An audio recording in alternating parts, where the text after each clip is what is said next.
Laugh, LAAF. Laugh stands for listen, apologise, acknowledge and fix.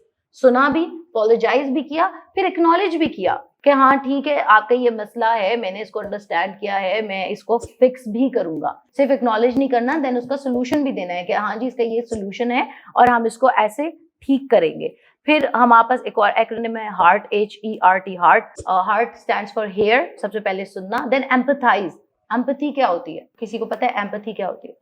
हसास मिजाज होना, किसी के एहसास को समझना, रिलेट कर पाना कि यार वो वाकई किसी मसले में है तो मैं इसको फील करूं कि अगर मैं इस सिचुएशन में होता तो मैं क्या करता. अपने आप को दूसरे बंदे के शूज में रखना, अपने आप को दूसरे बंदे की पोजीशन में रख के सोचना कि वाकई कल उसका लॉन्च है, उसकी वेबसाइट अभी तक रेडी नहीं है, तो ये वाकई वरीसम बात है यार. अगर 400-500 लोग उसका वेट कर रहे हैं, वो इतने ईमेल्स भेज चुका हुआ है, इतने फ्लायर्स उसने प्रिंट करवा लिए हैं, तो मैं अगर उसकी जगह होता तो मैं कितना नर्वस होता या मैं कितना एंग्शियस होता. तो एम्पथाइज करना सीखें कि अगर कोई बंदा आपकी लेट डिलीवरी की वजह से या लेट रिस्पॉन्स की वजह से या आपकी टीम के एंड पे किसी इशू की वजह से किसी का लॉस हुआ है, तो पहले उसको समझें कि उसका लॉस हुआ है. हम कहते हैं नहीं नहीं हमारी तो कोई गलती ही नहीं थी, हम तो बिल्कुल ठीक है, बस इसकी गलती है सारी, इसने मुझे पहले नहीं बताया. तो ऐसे नहीं करना, क्योंकि अब मैं कोई पर्सनल रिलेशनशिप हो तो शायद वहां पे हम ये चीजें अप्लाई ना कर रहे हो. वहां पे हम कहें नहीं नहीं मेरी अना ज्यादा है और मैंने अपने आप को ऊपर रखना है और मैंने होला नहीं होना. लेकिन ये पर्सनल रिलेशन नहीं है, ये बिजनेस है, ये क्लाइंट है और हमें तो क्लाइंट चाहिए, हमें क्लाइंट से पैसे चाहिए. तो वो हमें तभी पैसे देगा जब वो हम पे ट्रस्ट करता होगा, जब वो हमसे खुश होगा, जब वो हमसे राजी होगा. अगर हम उसे ऑफेंड कर देंगे तो वो हमें कुछ भी नहीं देगा, एक बैड फीडबैक देके जाएगा. ठीक है, alright. Then we have guest. Guest stands for greet. सबसे पहले तो किसी से अच्छी तरह मिले, हाँ जी अस्सलाम वालेकुम, क्या हाल है, ठीक ठाक है. ग्रीट भी करना है तो अगले को उसकी लैंग्वेज में करना है. ठीक है, फॉर एग्जाम्पल अगर हम किसी अंग्रेज से बात कर रहे हैं तो वो hello how are you, I am fine, how are you doing today, ऐसे बात कर रहा है. अगर हम ऑस्ट्रेलियंस की बात करते हो तो मेट का लफ्ज बहुत ज्यादा यूज करते हैं, गुड डे मेट, वो ऐसे बात करते हैं गुड डे मेट. तो आप भी ऐसे कहें गुड डे मेट. क्या कितनी देर लग जाती है?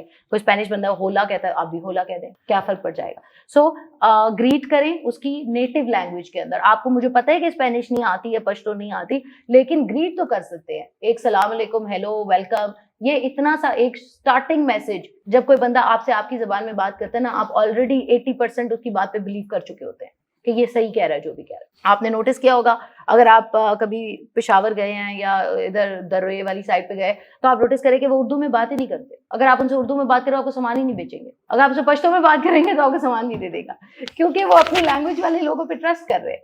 तो इसी तरह होता है, अगर आप किसी की लैंग्वेज में नहीं कह रही आप पूरी सीखें, लेकिन अगर आपको पता चल गया कि आपका क्लाइंट स्विस है या स्पेनिश है या फ्रेंच है, तो 2 लफ्ज सीखने में कितनी देर लगती है. हाउ टू से हेलो इन फ्रेंच, गूगल कर ले, आपको पता चल जाएगा. सो अगले बंदे को उसकी लैंग्वेज में ग्रीट करें. फिर अंडरस्टैंड करें, समझें.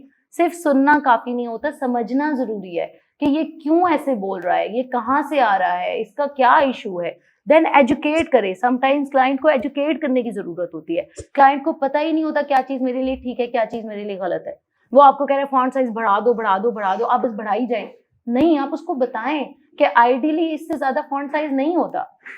फेसबुक ऐड है, आपने उसको डिजाइन करके भेजा है, अब वो आपको कह रहा है इसके अंदर मजीद टेक्स्ट डाल दो, मजीद टेक्स्ट डाल दो, ये भी डाल दो, वो भी डाल दो. तो आप उसको एजुकेट करें कि इसके ऊपर इतना ही रेशो होता है, इमेज टू टेक्स्ट रेशो खराब हो जाएगा अगर मैं इससे ज्यादा इसके ऊपर टेक्स्ट ऐड करूंगा. अगर उसको फिर भी समझ नहीं आ रही, आप उसे रेलेवेंट लिंक भेजें कि ये वीडियो देखो, इसमें फलां बंदा एक्सप्लेन कर रहा है, ये फोर्ब्स का लिंक है, ये एंटरप्रेन्योर का है, ये फेसबुक की अपनी पॉलिसी है, ये अपवर्क की अपनी पॉलिसी है, ये मैं आपको शेयर कर रहा हूँ. अपनी आपकी बात को वो ट्रस्ट नहीं करे शायद, लेकिन वो किसी ऑथेंटिक प्लेटफॉर्म की बात को तो ट्रस्ट करेगा. तो आप उसे उस ऑथेंटिक प्लेटफॉर्म की बात शेयर करें कि ये देखो जी विकिपीडिया ये कह रहा है, ये देखो जी फोर्ब्स ये कह रहा है, फेसबुक ये कह रहा है, गूगल इटसेल्फ ये आपको बता रहा है. ठीक है, dankash.com 0304 1115786